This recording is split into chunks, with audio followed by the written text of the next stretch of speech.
અમરેલીમાં પાયલ ગોટીને પોલીસ દ્વારા માર મારવાનો મામલો છે। મેડિકલ ટીમ તપાસ માટે પાયલ ગોટીના ઘરે પહોંચી રાત્રિના સમયે ચેકઅપ કરાવવાથી પાયલ ગોટીએ ઇનકાર કર્યો। આવતીકાલે સવારે મેડિકલ ચેકઅપ કરાવવા પાયલ તૈયાર છે। અમરેલી સિવિલમાં મેડિકલ ચેકઅપ માટે તૈયારી દર્શાવી છે। પોલીસ અને મેડિકલની જે ટીમ જે છે વિઠ્ઠલપુરથી રવાના થઈ છે। પાયલ ગોટીને ત્યાં પોલીસ પહોંચી ચેકઅપની વાત થઈ। પાયલ ગોટી કહી કે હું અમરેલી સિવિલમાં મેડિકલ ચેકઅપ માટે તૈયારી દર્શાવી છે। વહેલી સવારે એટલે કે આવતીકાલે વહેલી સવારે આ મેડિકલ ચેકઅપ કરાવશે। તો અમરેલી સિવિલ હોસ્પિટલમાં મેડિકલ ચેકઅપ માટે તૈયારીઓ દર્શાવી છે। પાયલ ગોટીને પોલીસ દ્વારા માર મારવાનો મામલો જે વધુને વધુ હવે આ ગરમાઈ રહ્યો છે।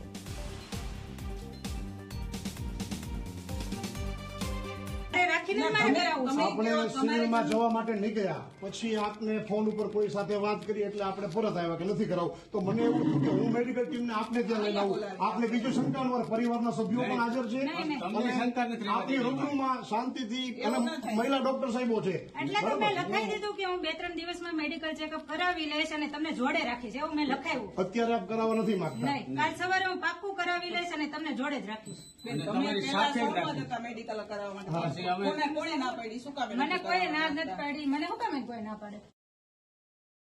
અમરેલી સિટી પોલીસ સ્ટેશન ગુના નંબર 838/24 ના કામે પાયલબેન ગોટી કે જેમણે પોલીસ કસ્ટડી દરમિયાન તેમના ઉપર ત્રાસ ગુજારવામાં આવેલ, માર મારવામાં આવેલ એવા આક્ષેપો કરેલ હોય, જે અનુસંધાને ભોગ બનનાર બેનનું આજે ટીમના મેમ્બર સાથે નિવેદન નોંધવામાં આવેલું છે।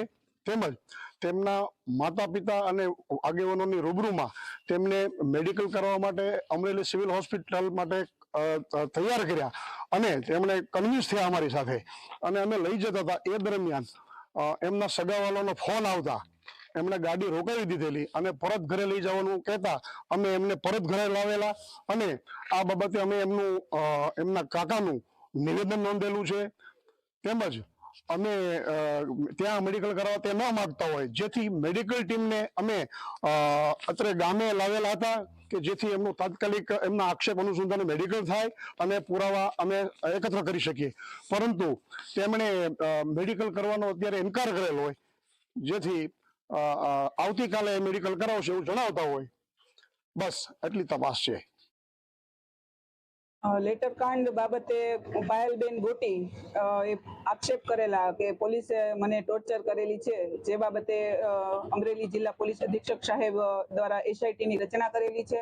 એ એસઆઈટી ની ટીમ તરીકે આજે અમે તપાસના કામે પાયલબેન ગોટીના ઘરે નિવેદન લેવા માટે ગયેલા અને નિવેદન દરમિયાન પાયલબેન ગોટીએ જે પણ લખાવેલું એ અમે વિડીયોગ્રાફી સાથે નિવેદન નોંધેલું છે।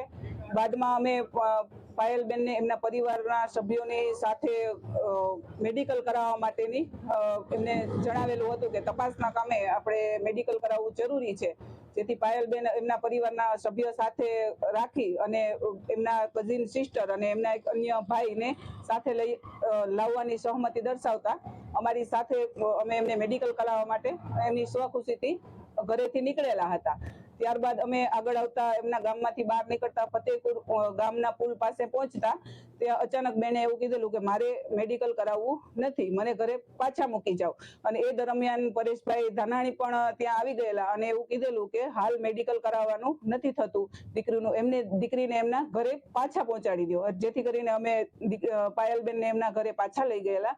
અને બાદ બેન એવું કહેતા હોય કે અત્યારે હું મેડિકલ કરાવવા માટે બહાર જવા નથી માંગતી, જેથી કરીને અમે મેડિકલ ટીમ મહિલા મેડિકલ ટીમને ત્યાં પાયલબેનના ઘરે બોલાવેલા અને પાયલબેનને સમજ કરેલી કે તપાસના કામે તમારા આક્ષેપ છે કે પોલીસે મને ટોર્ચર કરેલી છે, તો અમારા તપાસના કામે ખૂબ જ જરૂરી છે કે તમારું મેડિકલ બને એટલું વહેલું થઈ શકે। જેથી અમે પાયલબેનને મેડિકલ ટીમ ઘરે આવેલી છે તો મેડિકલ કરવા માટે સમજ કરેલી, પરંતુ પાયલબેને હાલ મેડિકલ કરાવવાની ના પાડેલી છે।